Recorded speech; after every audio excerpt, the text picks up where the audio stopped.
Okay, we are ready. Our first writer tonight, actually, in a way, it's kind of a pair of writers. Bruce Steinberg and Henriette Agnes met for the first time in September 2013 when she appeared at a meeting of the St. Charles Writers Group. She had a compelling story to tell, and Bruce couldn't help but listen. They, in essence, interviewed each other for the task of preserving a unique history and true story, becoming co-authors in the writing effort. 21 months later, their completed literary nonfiction full-length manuscript is titled Henriette.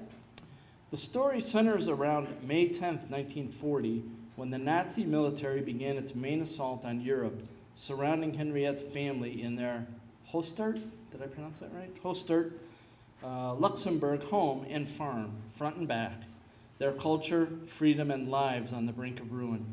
Henriette Agnes, then Henriette Krause, was 3 days shy of her 6th birthday. Bruce, please.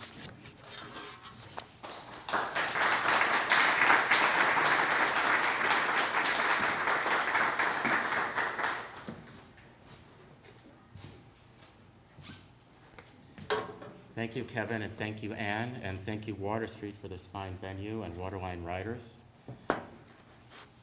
This is a true story, because when I got away from the truth, Henriette dragged me back in. It was a new experience for me.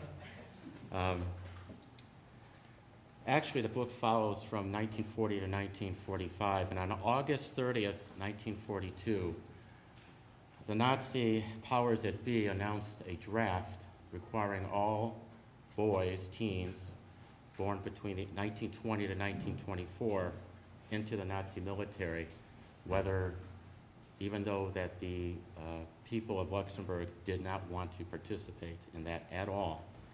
In fact, they were very much for the Allies. And Henriette's oldest brother, Leo, got caught up in this. And I was so entranced by her story because she talked of her mother coming up with a plan that Leo, the brother, did not even know about, where she had a clandestine meeting at the Luxembourg City train station. Leo went into the underground, he was hidden, and eventually came home, but there was a search at the house. And understand that as brilliant as Henriette's mother was, her father also crafted a secret trap door where if there was any sign of trouble, Leo would go through this armoire trap door in the back and sneak into the straw loft over the pig barn. Straw, not hay. Okay, I got dragged into that truth. Monday morning, I awoke from a deep, dreamless oblivion, Marty shaking me hard. She said over and over, something's wrong. I heard the truth of this for myself. Flocky's furious barking, banging on the front door, vibrations reaching my bed, multiple shouts in German, angry, demanding entry. Pop shouted back in German, he's hurrying to unlock the door. There's no need to break it down. Mom raced through our bedroom to Leo's. Her nightgown billowed behind her like a ghost in pursuit. She creaked the door ajar and pronounced within a whisper, already gone through, good. Her pronouncement of good did little to soothe her. She returned to our bedroom, my sisters and I up and gathered close in our nightgowns. Mom's eyes flashed weak light cast from downstairs, flitting from daughter to daughter, and her voice shook, mumbling a list. His clothes are already in Petsy's armoire. He's taken his postcards and letters with him. Why are they here at 5 in the morning? To add to their strength, add to our fright. She straightened her back, shoulders squared. Before Mom said another word, terrorists grabbed female things. Her hairbrush for the desk, shoes for the floor, a dress to fold over a chair, her other clothes already hanging in the armoire in Leo's bedroom. She ran to his bed and fell in. Her body became a reason for the bed's warmth. Her hairbrush, shoes, and dress proof the room was hers. Mom worked her fingers through her hair, organizing strands. Everyone return to your bed, she said, and stay there until we know what they want. She left us for her bedroom. We know what they want, Marty said. Marie said the fact more clearly, who they want. We lay in bed, listening to our hearts pound to heavy footsteps moving into the hall downstairs. They ascended, halted at our doorway. The bedroom light flashed on, and a Nazi officer's right hand held the switch dial. He returned his hand to the hilt of a sword, sheathed the length of his hip to his shin. A second officer stood beside him, both of them tall and wide, their booted feet apart, left hands on pistols at their hips, coats with collars like wings spread below their throats, pants, gloves, boots, and everything about them the deepest black I had ever seen, especially their eyes, circles of coal in the shadow of lowered military hat brims. The exceptions, twin silver S-pins, jagged lightning bolts on their collars, and the red and white of swastika bands around their upper left arms. Their mouths spoke German loud enough for everyone in the house to hear, loud enough for Leo, no matter how deep in his bunker. They expected all of us to answer them in German, to follow their commands. Except for Pop, they ordered us to stay in bed. Pop nodded behind them. In his farm pants and work shirt, he appeared small. The officers in black entered our bedroom, their heavy-heeled boots thunderclapped upon plank floor. They moved together from bed to bed, no emotion on their faces. With their cold eyes, they looked at Marty, then back at me, back to Marty.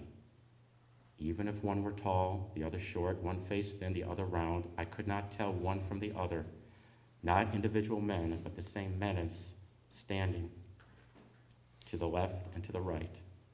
The one to the left said, "There is still a little one."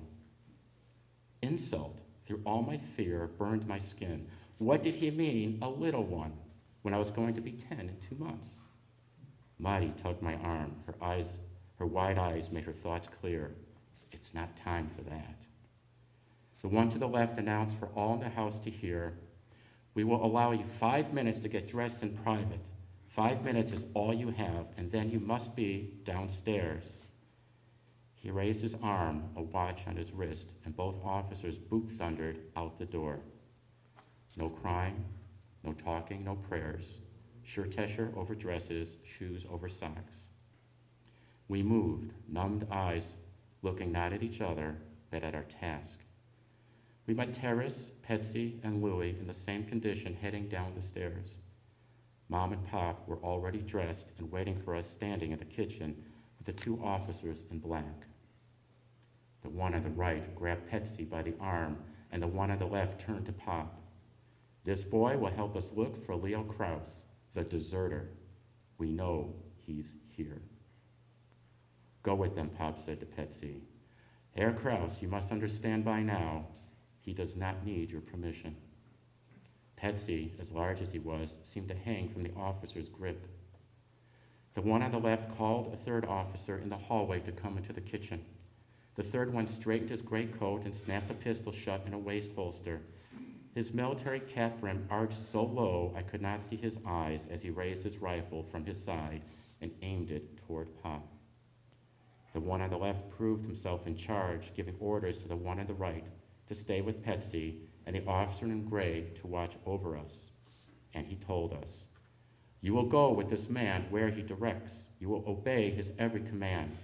When you are permitted to talk, you will talk in German.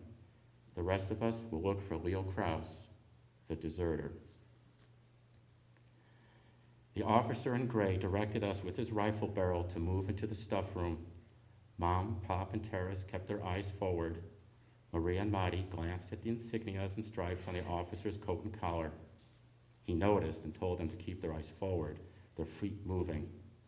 Orders in our own home from this invader in a gray uniform holding his gray rifle. With his permission, Louis, Marie, Marty, and I slid onto the bench behind the stuff room table. Mom sat in a chair next to me. Terrace sat on a chair at the opposite end of the table, and Pop pulled another chair over and sat in the middle of the room with his back toward the blacked-out window. The officer in gray found the light switch, lit the scene of the remains of my family, and stood before us, rifle barrel raised. German commands outside failed to quiet Flocky. If anything, Flocky responded with defiance, howling as though he could go on forever. "Excuse me," Pop said. The officer in gray watched us from below his hat brim. He gave a small nod toward Pop. "Would it be okay if I went outside to take care of our dog? He'll be quieter leashed in the pig barn." The officer in gray stood static as though he hadn't heard a word. Pop turned his head to more howling, and the officer in gray moved his rifle up, then down. "Take care of your dog," he said, commanding over Flocky's fury. "Do nothing other than that. In 5 minutes, you're back in your chair. More officers are standing guard outside." Pop hurried off. 5 minutes, Pop, I thought. I didn't dare turn my head toward Mom or my brothers or sisters, yet I sensed their eyes, like mine, were aware of the Roman clock on the shelf. The minute hand ticked forward. Flocky's barking and whining drifted away toward the pig barn, quieted by Pop and distance. The Roman clock had moved 3 minutes, perhaps 4, when Pop again sat in his chair. A cough within Mom's throat. Terrace's hand smoothed over the table toward the deck of cards and scoring paper and pencil left out from last night's game. Lily's hands moved away from the cards. Perhaps these were instinctive impulses of relief at Pop's return, or planned signals, more secrets kept hidden from me. The officer in gray, eyes hidden, yet seeing, moved his rifle barrel slowly through the air from one of us to the next, pivoting on a machine. We sat, listened. Footsteps overwhelmed ticking of the Roman clock. The pat of Petsy's shoes was nearly lost beneath rumbling boot heels, ascending the staircase to the second floor into the guest room, forward from the top step. Our ceiling beat over our heads, marking the progression of the search toward the deserter's bedroom, armoire, its secret door, and our fate. Footsteps shuffled, no words spoken. A distinct rumble, an officer in black dropping to hands and knees, his eyes searching under the bed, finding empty space. More footsteps, armoire doors banged open, silence. A pounding march out of the guest bedroom led to Mom and Pop's bedroom, same progression as before, a hands and knees look under the bed, armoire doors banged open, silence, the deserter not found. Petsy's bedroom was on the other side of the landing. The ceiling beat along. Looking forward, we did not move. The rifle barrel swung back and forth, its black tip like an eye glaring into ours. We struggled to breathe evenly, to show that nothing of concern went on over our heads. Our hearts pounded to Nazi footsteps moving closer to the deserter's bedroom. I found my own plan, my escape, by losing myself within thoughts of Marie's childish stories. Her magic rattle took me anywhere I wanted to go and turned Leo into a tiny man I easily slipped inside my pocket so no one could find him. Together, we sailed away upon a cloud to where there were no Nazis, no Hitler. The ceiling pounded a message. There can be no escape in dreams, not even in your own bedroom. A hands and knees search under our beds, armoire doors opened with a bang, violations of the bedroom I had slept in with my sisters, perhaps for the last time. Footsteps rolled over the ceiling toward the deserter's bedroom, stopping at the door, entering, moving my family toward a sorrow from which no dream or cloud could provide rescue. Daring to turn my head, I saw Pop's face, evenly colored and dry, revealing nothing. The officer in gray clicked something on his rifle, and I faced forward again. I struggled to imitate Pop, not knowing what I may have shown, or what Mom, my brothers and sisters may have done to the sounds within the deserter's bedroom. I thought of Petsy, forced to watch, fearful the officers in black would demand his help. He witnessed hands and knees upon the floor, coal eyes inspecting under the bed. He saw armoire doors flung open, Nazi hands reaching inside to part clothes, touching, pressing, smoothing over the armor's interior, our brother, the thickness of a plank away, the deserter. Petsy, I cannot stand the sudden silence. It's long, too long. What do you see? What are the officers in black doing? The officer in gray stands in front of us, pointing his rifle, but it's as though I cannot see him. In all this terrible silence, waiting for Pop's plan to work or to fail, there is nothing I can think about but you, nothing to feel but what you must feel right now. In this unbearable moment, my heart pounds my throat, beating for you. More silence delayed the tick of the clock. Silence held our next breath. A pause before our future, turn right or turn left. Petsy, which way will we go? That's the good news.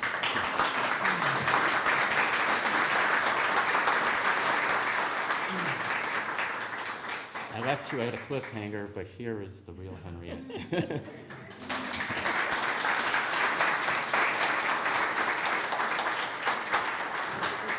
My co-writer and friend.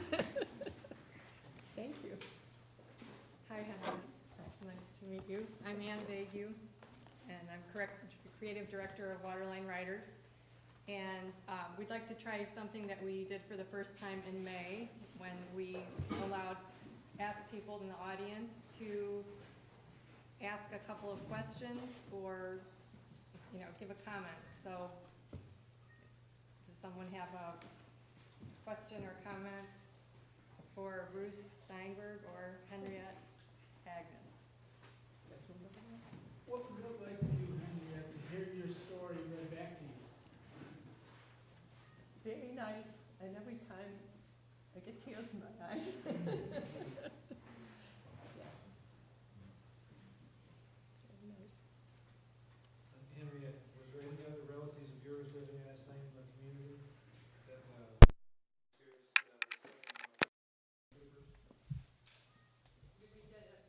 Yeah, not your family, but in the same vicinity, was there other families that were related to your family there? Was other extended families The question is, were there other family in the area that experienced the same thing from her family? from her family? No, the other kids, about. Okay. And when you read the book, you find out how sad that turned out to be. I'm gonna read the book, but how long do you think it took them to go through your house and search? Pardon? How long did it take them to conduct? 3 hours. 3 hours. They were there 3 hours? Yes, they were there 3 hours because after they searched the house, they had to search the barns. And, there was a big barn, and then there are tool sheds, and they went in the basement, they went in the attic. It was a big farmhouse. So there was a lot to search. One other question, I don't know all this, but you said one was in gray uniform? One of these soldiers was in a gray uniform? Yeah, And yes. the other were black Black. uniforms, so they were the SS, and so the gray uniform was a regular German soldier that was with them. Is that how you? No, that could have been the Gestapo. There was a difference between the Gestapo and the SS, and I was too little to tell you the Okay. exact details now. Very, very interesting, Yeah. thank you. Thank you. Those questions were from a military man, if Oh. if no one could tell. Okay, okay. Anybody else? Mary? Did you rely on oral interview you recorded, or did you have written notes from Henriette? Henriette this was new for me, and I decided I didn't want to record it. She's a true writing partner, and we had some bumps along the way, but it had nothing to do with us getting along. No, We tried different things, and she would write things out, and we would talk about them and try to express it the best way, and every once in a while she would just have like dialogue, for example, where I'd say, I'm not changing anything, this is marvelous, and some description too. Yeah. I mean, when you live it, she knows. Yes. One more? Anybody? Okay. One more. One more. I paid him for it. When do you think this book will be published? Oh, The question This- is, when will the book be published? yeah. this is what we have right now. Hold it is a proof copy. That's actually a picture of Henriette. And, I recognize her anywhere. Henriette has told to me she has carried this picture around her, 70 years ago? 70 years. I And was she never- 11 and now I'm 81. And this is actually a painting of the house. That's the house. But we want to get books to people that matter who are in Europe, who are a little bit older. We want to get them to now.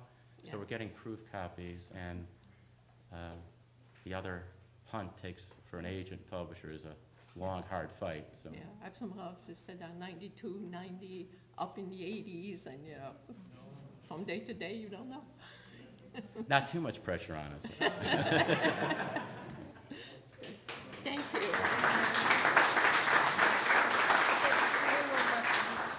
Well, go ahead.